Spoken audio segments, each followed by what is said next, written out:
বিসমিল্লাহির রহমানির রহিম। আসসালামু আলাইকুম আপুরা। আমি আজকে দেখাবো রান্না করব ডিম ডিম দিয়ে আলু দিয়ে রেসিপি। এই যে আমি ডিম ভেঙে নিয়েছি। এখানে আমি 8টা ডিম নিয়েছি ভেঙে। এটাকে আমি ভালো করে ফেটিয়ে নেব।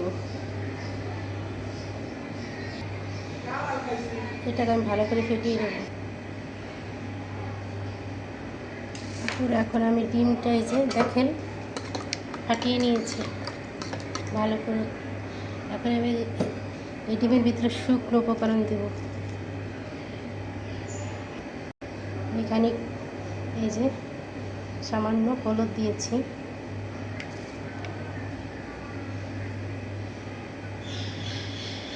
সামান্য মরিচ দিয়েছি,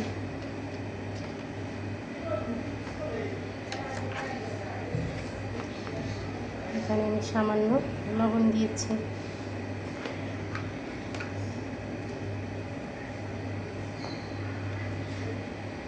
আর একটু সামান্য পরিমাণ আদা রসুন বাটা দিয়ে দিলাম। এটাকে আমি ভালো করে মিশিয়ে নেব।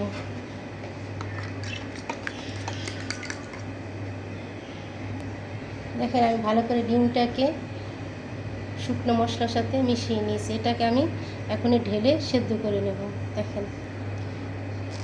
দেখেন আমি একটা পলিথিন ভালো করে ধুয়ে নিয়েছি। আমি পলিথিনেই ডিমটা সেদ্ধ করব ভাপে। পলিথিনটা ভালো করে ধুয়ে নিয়েছি। এটার মধ্যে ডিমের মিশ্রণটা ঢেলে দেব।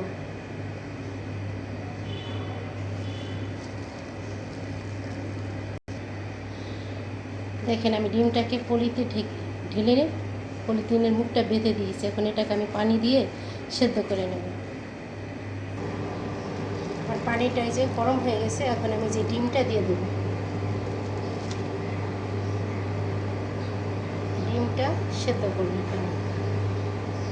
ডিমটা সেদ্ধ হতে থাকবে।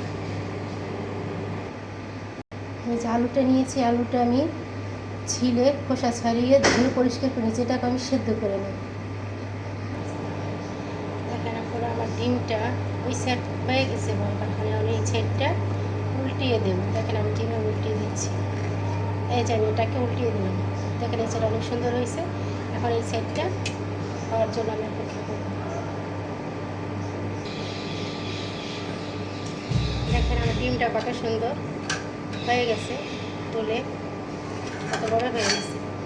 আপনার এভাবে হালকা এভাবে ঠিক দেখবেন যে শক্ত আছে হয়েছে কিনা। শক্ত হইলে হয়ে গেছে।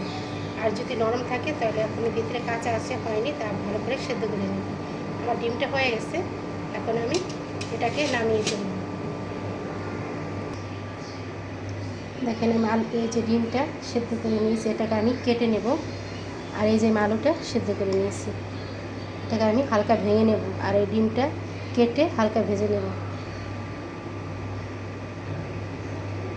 দেখেন আমি ডিমটা কেটে নিয়েছি।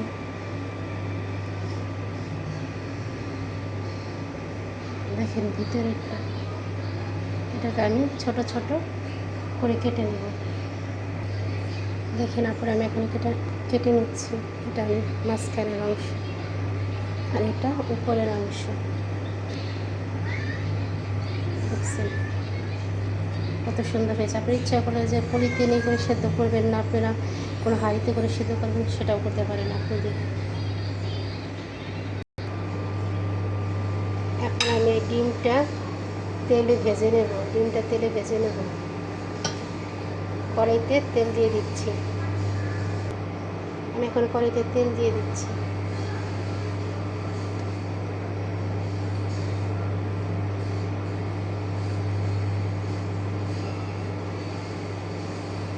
তেলটা গরম হোক।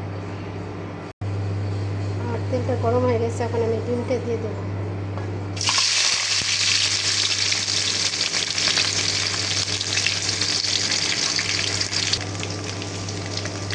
ডিমটাকে আমি হালকা ভাজবো, বেশি ভাজবো না, হালকা ভেজে নেব। আমি ডিমটা ভেজে উঠিয়ে নিয়েছি। যে দেখেন এখন আমি মশলা দিয়ে দেব। এখন আমি রান্না করবো। যে কড়াইতে তেল দিয়ে দিচ্ছি।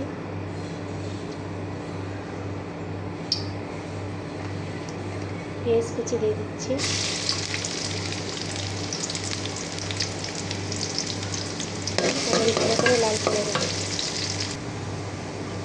আমার পেঁয়াজটা লাল হয়ে গেছে। এখন আমি আদা রসুন বাটা, পেঁয়াজ বাটা, 1 চামচ আদা রসুন বাটা, 1 চামচ পেঁয়াজ বাটা আমি দিয়ে দেবো।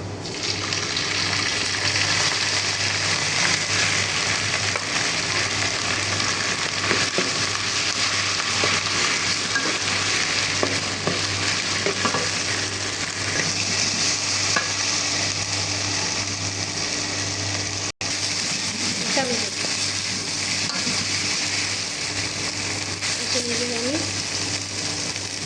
পানি দিয়ে দেবো।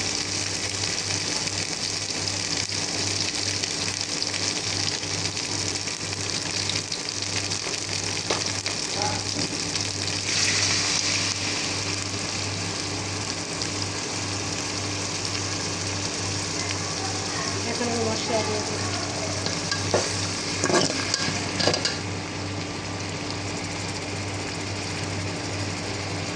হলুদের গুঁড়ো,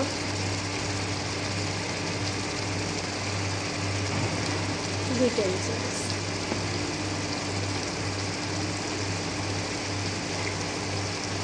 মরিচের গুঁড়ো 1 টেবিল চামচ,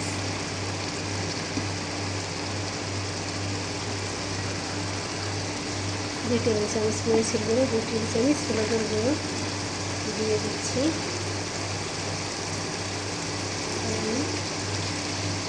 লবণ দিয়ে দেবো। ভালো করে কষিয়ে নেব। চামচ জিরার গুঁড়ো,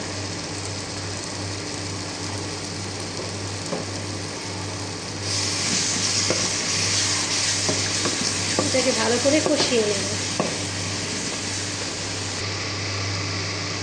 মশলাটা কষানো হয়ে গেছে। আমি এখন এই যে আলুটা দিয়ে দেবো, সেদ্ধ আলুটা আমি হালকা একটু ভেঙে নিয়েছি, হালকা 2-4টা ভেঙে নিয়েছি। এখন আমি এটাকে ভালো করে কষিয়ে নেব।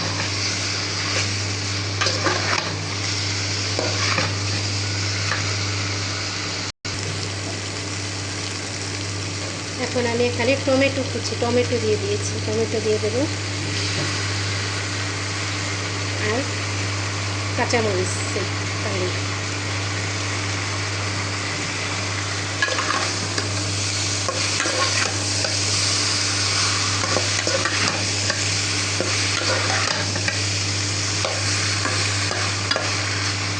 এটাকে আমি ঢেকে রেখে দেবো।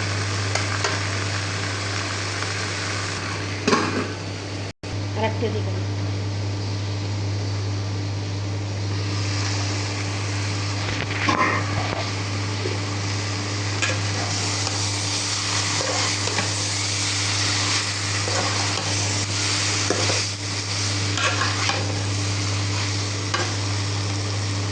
এই পর্যায়ে ভালো করে মাঝখানে একবার নেড়ে দিতে হবে, নাহলে নিচে লেগে যাবে।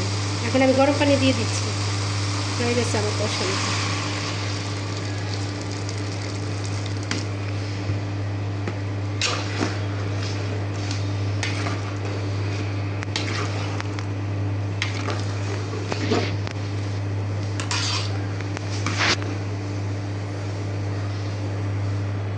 এখন বলক আসা পর্যন্ত অপেক্ষা করবো। সামনে যা,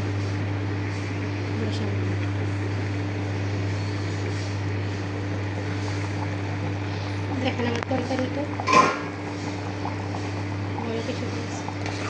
তরকারিটা বলক এসে পড়েছে। আমি এখন এই ভেজে রাখা ডিমটা দিয়ে দেব। হালকা ভেজে রেখেছিলাম সেদ্ধ করে, ডিমটা আমি দিয়ে দিচ্ছি।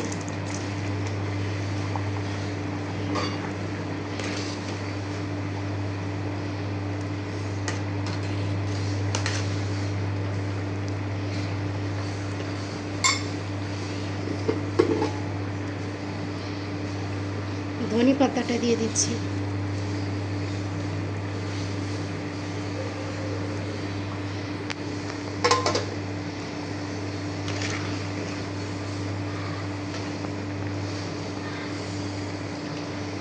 এখন কিছুক্ষণ এটাকে জাল করে নেব। এখন আমার তরকারিটা হয়ে গেছে, আলহামদুলিল্লাহ।